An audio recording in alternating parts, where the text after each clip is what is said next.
기도하겠습니다. 하나님 아버지, 하나님의 자녀로 오늘을 어떻게 살아야 하는지 말씀하시는 주님의 음성이 제 귀에 들리도록 성령 하나님 도와주시옵소서. 예수님 이름으로 기도합니다. 오늘 묵상할 말씀은 로마서 9장 6절로 13절 말씀입니다. 오늘은 어떤 말씀으로 제게 들려주셨을까요? 그 음성이 들리도록 성령 하나님의 도움을 구하며 이 시간을 시작하게 되기를 바랍니다. 지난 말씀에서 이스라엘 백성들이 예수님을 거절함으로 아들의 신분으로 누렸던 양자됨과 영광과 언약들과 율법을 세우신 것과 예배와 약속과 조상들과 그리스도의 조상이 된 것을 이 8가지 특권을 더 유지할 수 없음에 대하여 모세의 심정으로 중재하던 바울의 모습을 보았었습니다. 오늘은 하나님의 약속의 자녀가 누구인지 그리고 육신의 자녀는 무엇을 의미하는지에 대하여 말씀하고 있습니다. 어떻게 내가 약속의 자녀가 되며 육신의 자녀가 되지 않을 수 있을까요?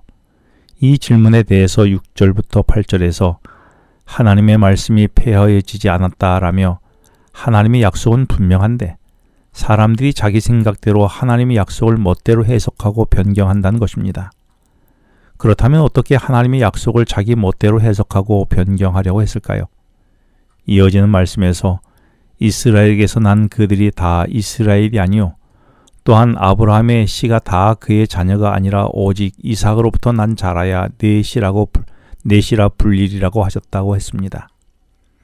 사실 하나님은 아브라함을 부르실 때에 아들을 주겠다고 약속하셨습니다.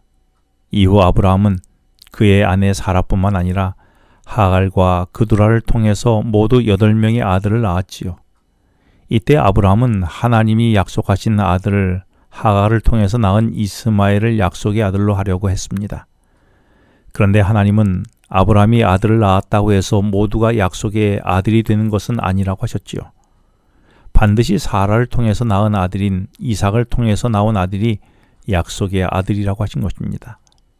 따라서 이어지는 말씀에서 곧 육신의 자녀가 하나님의 자녀가 아니요 오직 약속의 자녀가 씨로 여기심을 받느니라고 말씀하시므로 아브라함이 낳은 8명의 아들 중 이삭을 제외한 7명의 아들들은 하나님의 약속의 자녀가 아니라 육신의 자녀이며 오직 사라를 통해 낳은 아들 이삭만이 약속의 자녀가 된다는 것입니다. 이렇게 이삭이 하나님의 약속한 약속의 아들이 된 것은 그가 이스마엘보다 잘나서가 아니었습니다. 오직 하나님께서 이삭을 하나님의 자녀로 여겨주셨기 때문이지요. 그렇다면 내가 하나님의 아들이 된 것도 내가 누구보다 잘나고 가진 것이 있어서가 아니라 오직 예수님을 믿는 나를 하나님이 하나님 자녀로 삼아주셨기 때문임을 나는 알고 있습니까? 그런데도 나는 그동안 내가 하나님의 아들이 되기 위하여 아브라함처럼 다른 수고와 노력을 하지는 않았나요? 그 노력의 대가로 아브라함이 8명의 아들을 낳았듯이 내게도 나의 노력으로 이루어진 것들이 있지는 않습니까?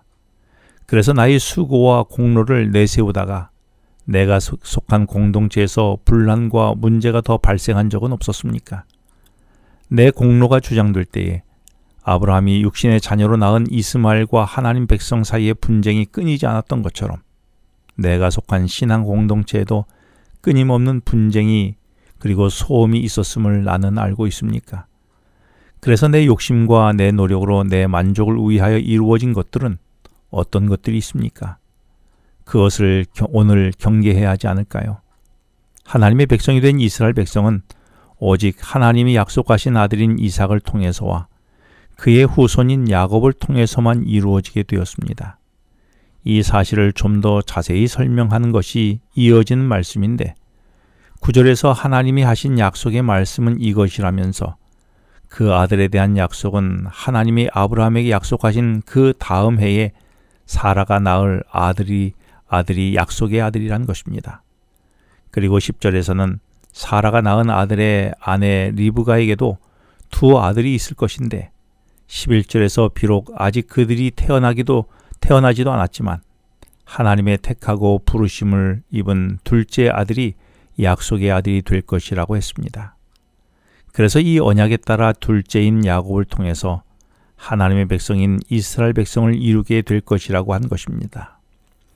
이삭과 이스마엘은 엄마가 다르기 때문에 이삭을 약속의 아들이라고 생각할 수 있는데 에서와 야곱의 경우는 같은 부모에게서 같은 날 같은 곳에서 태어난 쌍둥이였습니다.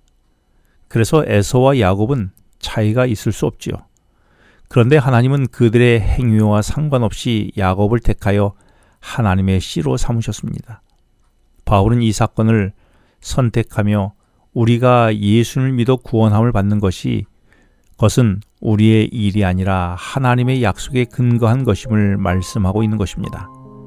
따라서 바울은 이 사건을 통해서 사람의 행위와 하나님의 약속을 대조하여 말씀하고 있습니다.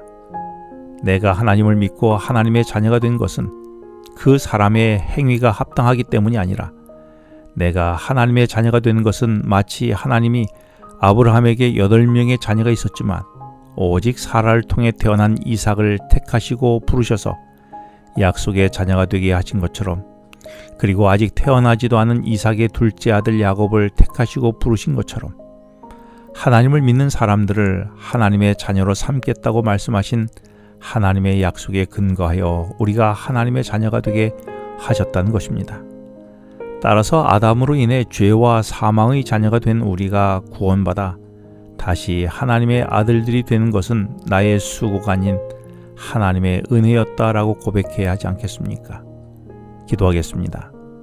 하나님 아버지, 제가 하나님의 자녀가 된 것이 오직 주님의 은혜였음을 고백하게 하므로 저를 자랑하지 않게 하여 주시옵소서.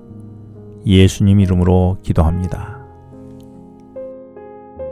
지금은 개인 기도 시간입니다. 오늘 주신 말씀을 묵상하면서 주어진 기도 제목과 개인 기도 제목을 놓고 기도하시겠습니다.